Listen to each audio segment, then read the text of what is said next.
Hello, good morning. चलिए, तो आज हम इस वीडियोस में देखने वाले हैं इंश्योरेंस क्लेम का एक प्रॉब्लम। इसके पहले वाले वीडियोस में हमने इंश्योरेंस क्लेम टॉपिक का बेसिक कंसेप्ट को क्लियर किया था कि इंश्योरेंस क्लेम क्या होता है, इसमें कौन कौन से अकाउंट्स बनाने पड़ते हैं और हर एक अकाउंट्स बनाने का पर्पस क्या होता है। आज हम उसी बेसिक कंसेप्ट के बेस के ऊपर में इस टॉपिक का एक बेसिक प्रॉब्लम सॉल्व करते हैं। देखिए, क्वेश्चन ऑलरेडी आपके सामने लिखा हुआ है, आप लोग नोट डाउन कर सकते हो। क्या कह रहा है? From the following information find out amount of claim. हमें क्या फाइंड आउट करना है? Amount of claim find out करना है। डेट ऑफ फायर दे रहा है 1 जुलाई 19। डेट ऑफ फायर क्या है? 1 जुलाई 19। ईयर एंड कब होता है आपका? 31 मार्च को होता है एवरी ईयर। परचेज दे रहा है, sales, stock, wages, purchase, sales, wages, goods withdraw for personal use, stock on 31st March 19, stock is undervalued। देखिएगा, इसमें एक एडजस्टमेंट दिया है, स्टॉक क्या है? अंडरवैल्यूड है। पॉलिसी का अमाउंट दिया है, मतलब एवरेज क्लॉज के बारे में भी आपको सोचना पड़ेगा। एंड सैल्वेज, सैल्वेज का मतलब जो हमने देखा था कि जो गुड्स डिस्ट्रॉय नहीं होता है, जो बच जाता है, जिसको हम बचा लेते हैं जलने से या डिस्ट्रॉय होने से, दैट इज द सैल्वेज। तो ये हमारे सामने क्वेश्चन लिखा हुआ है। अब सॉल्व करने के पहले हमें ये डिसाइड करना है कि इसमें कितने नंबर ऑफ अकाउंट्स हमें बनाने हैं। तो हमें याद रखिएगा, 2 अकाउंट्स बनाने पड़ेंगे इस प्रॉब्लम में। क्यों 2 अकाउंट्स बनाने पड़ेंगे और कौन से होंगे? तो एक होगा ट्रेडिंग अकाउंट और दूसरा मेमोरेंडम। ट्रेडिंग अकाउंट क्यों बनाया जाएगा? क्यों बनाया जाएगा? क्योंकि क्वेश्चन में ग्रॉस प्रॉफिट रेशियो मिसिंग है। ग्रॉस प्रॉफिट रेशियो नहीं दिया है। अगर से ग्रॉस प्रॉफिट रेशियो दिया होता तो हम डायरेक्टली मेमोरेंडम बना लेते। और एक चीज आप उससे भी ऑब्जर्व कर सकते हैं कि सेल, परचेज सब देखिएगा 2 टाइम दिए है। उससे भी हम ऑब्जर्व कर सकते हैं कि शायद आपको 2 अकाउंट्स बनाना है। फिर भी याद रखिएगा, क्वेश्चन में ग्रॉस प्रॉफिट रेशियो नहीं दिया है, इसलिए हमको पहले ट्रेडिंग अकाउंट बनाना पड़ेगा और उसके बाद में हम बनाएंगे मेमोरेंडम ट्रेडिंग। ट्रेडिंग अकाउंट कौन सी ईयर के लिए बनता है एक बार बताइएगा? प्रीवियस ईयर के लिए। और मेमोरेंडम कौन सी ईयर के लिए बनता है? करंट ईयर के लिए। ट्रेडिंग अकाउंट बनाने का पर्पस होता है to find out gross profit ratio, जबकि मेमोरेंडम अकाउंट बनाने का पर्पस होता है to find out closing stock. In the books of business का नाम अगर से दिया होगा तो वो लिख दोगे आप। पहले कौन सा अकाउंट बनाएंगे? Trading account. कौन सा अकाउंट बनाएंगे? Trading account. ट्रेडिंग अकाउंट में आप लिख दोगे for the year ended. For the year ended. कब ईयर एंड हो रहा है? तो देखिएगा, year end on 31 March. Year end on 31 March. Date of fire क्या है?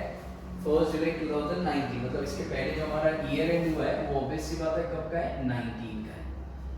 तो ईयर एंड कब हो रहा है? 31 मार्च। और प्रीवियस ईयर कब एंड माना जाएगा? 31 मार्च 19 को।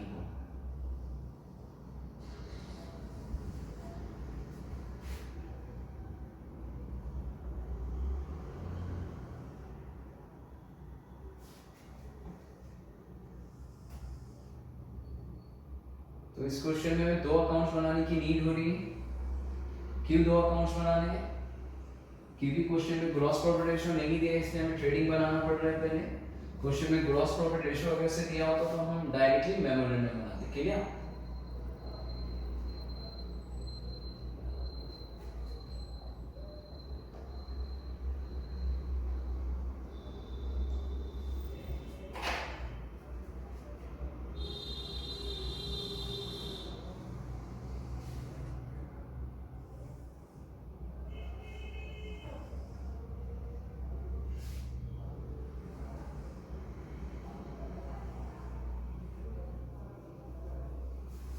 पहले हमने ट्रेडिंग बनाया, दूसरा मेमोरेंडम।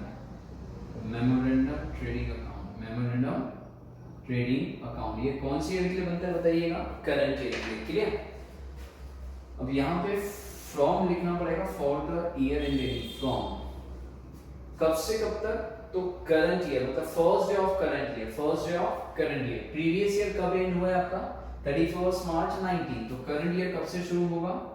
1 अप्रैल 19। क्लियर? और कब तक के लिखोगे आप? तो date of fire. Date of fire is 1 July 19। 1 July 19। Clear? तो प्रीवियस ईयर हम इनडायरेक्टली कह सकते हैं 18 है, 19 है। प्रीवियस ईयर कौन सा? 18 है, 19 और करंट ईयर आप कह सकते हो 19 एंड 20 था, 20 तो नहीं है क्योंकि middle of the year fire outward हो चुका है। पोस्टिंग करते हैं, फॉर्मेट आप सब लोगों ने पढ़ा होगा, आप सभी लोग जानते हैं ट्रेडिंग अकाउंट में कौन सी चीजें डेबिट में आती है और कौन सी क्रेडिट साइड। चलिए स्टार्ट करते हैं। पहला दे रहा है purchase for the year 18 and 19। 18 and 19 कौन से है? प्रीवियस ईयर है, मतलब ट्रेडिंग अकाउंट में लिखोगे। परचेज कौन सी साइड आता है? Debit side. परचेज कितना परचेज है? 1,20,000। कितना परचेज? 1,20,000।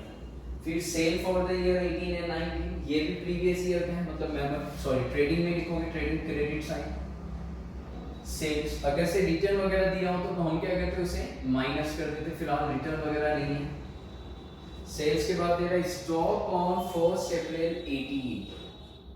1 अप्रैल 18 कौन से ईयर? Previous year. अच्छा ये 1 अप्रैल first day of the year है, last day of the year?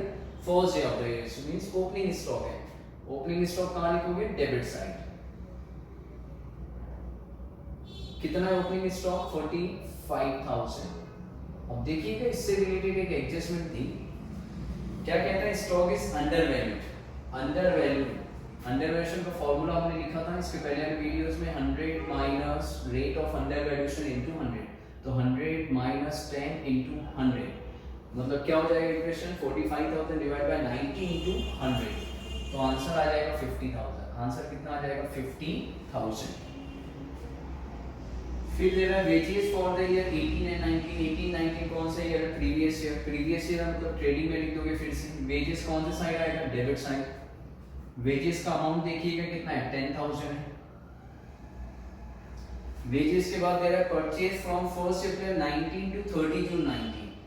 अब ये 1 अप्रैल 19 टू 30 जून 19 आई थिंक ये करंट ईयर में, करंट ईयर है मतलब मेमोरेंडम में लिखना पड़ेगा।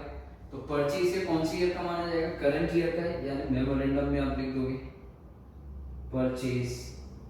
कितने की गुड्स परचेज किया करंट ईयर में? 35,000।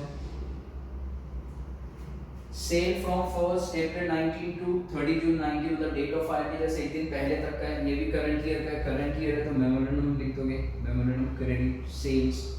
कितने का सेल किया आपने? 40,000 का। इसके बाद वेजेस फ्रॉम 1 अप्रैल 19 टू 30 जून 19, ये भी करंट ईयर, डेबिट साइड लिख दोगे वेजेस।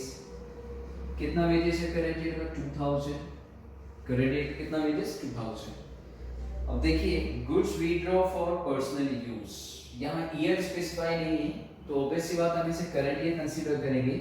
और गुड्स विड्रॉ कहाँ लिखोगे? Memorandum credit. इसको देखिए दो तरीके से लिख सकते हैं, या तो आप परचेज में से माइनस कर सकते हो, मतलब 35,000 में से हम 2,000 माइनस कर सकते हैं, या फिर माइनस ना करते हो आपने अपोजिट में लिख दिया तो भी सेम इफेक्ट होगा।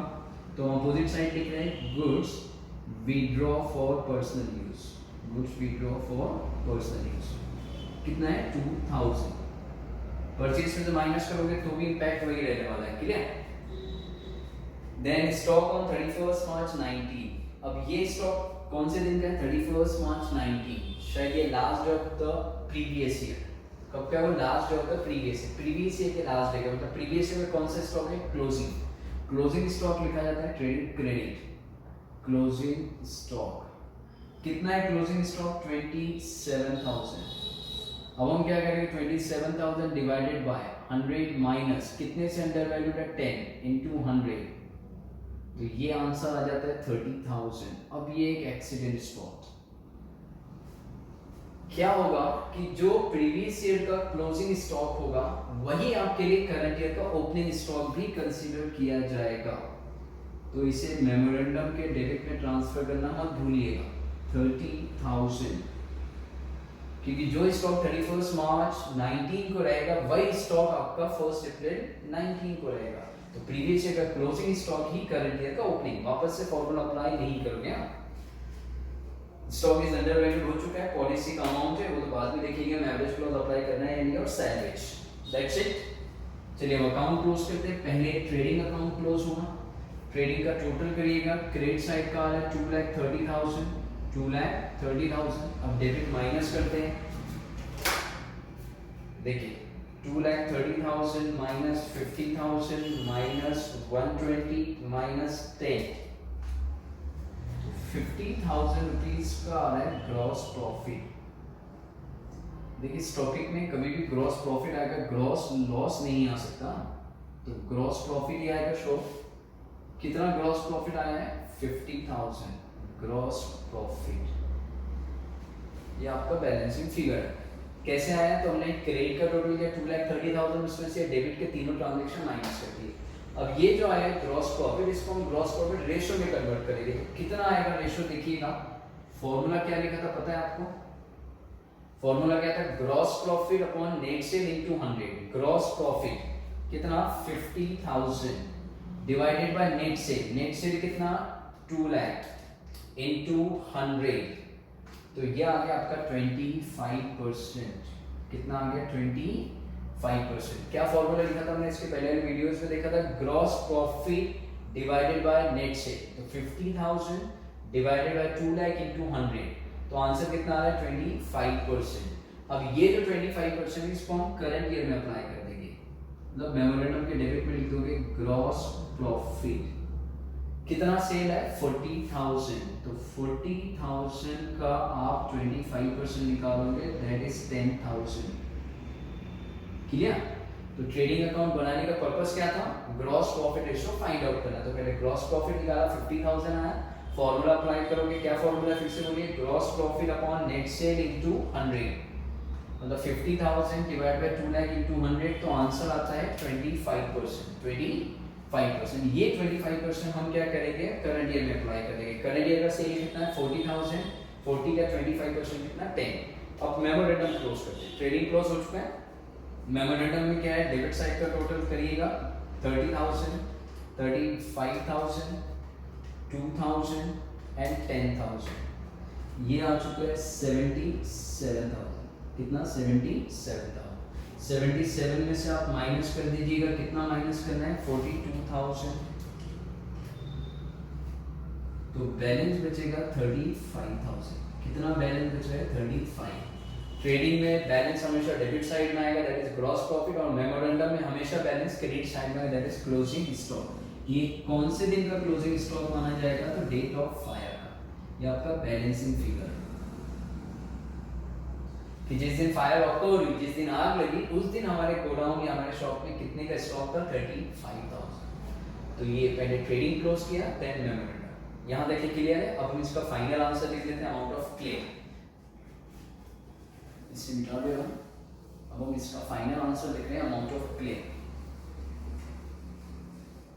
देखिए पॉलिसी कितने के 25,000 और सैलवेज कितना है 4,000।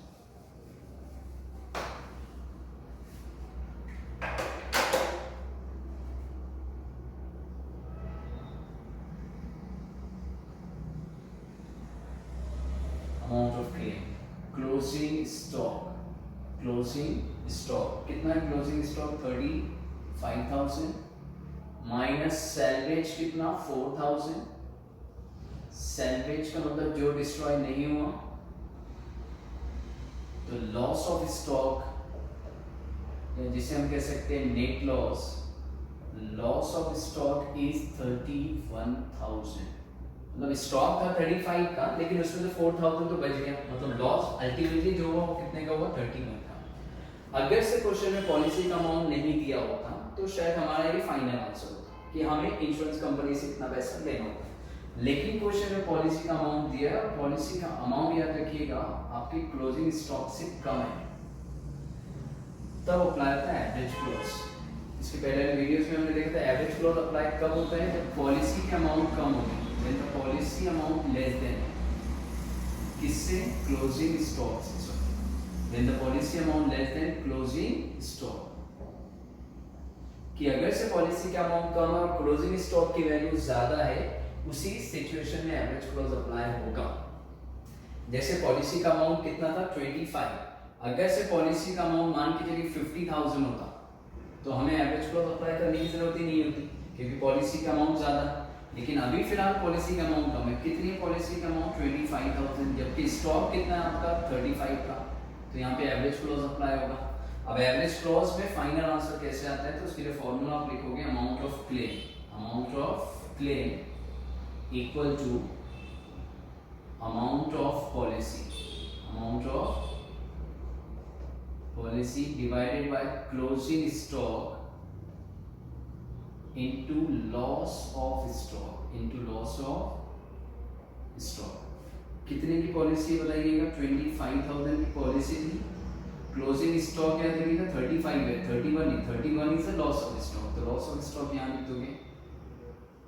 इसका फाइनल आंसर देखिए क्या आता है, तो 25 divide by 35 into 31, 25,000 divided by 35,000 into 31,000। Final answer is 22,143 round of करके। इतना इंश्योरेंस कंपनी हमें पैसा देगी, इतना पैसा हमें इंश्योरेंस कंपनी से लेना है। एवरेज कॉस्ट क्यों अप्लाई किया, क्योंकि पॉलिसी का अमाउंट कम थी और क्लोजिंग स्टॉक की वैल्यू ज्यादा थी। इक्वल होता है या फिर पॉलिसी का अमाउंट ज्यादा होती तो हमें एवरेज क्लॉज अप्लाई नहीं करना पड़ता, 31,000 हमारा फाइनल आंसर होता। होप करता हूँ आप सभी मेरे समझ होगा, नोट डाउन कर लीजिए।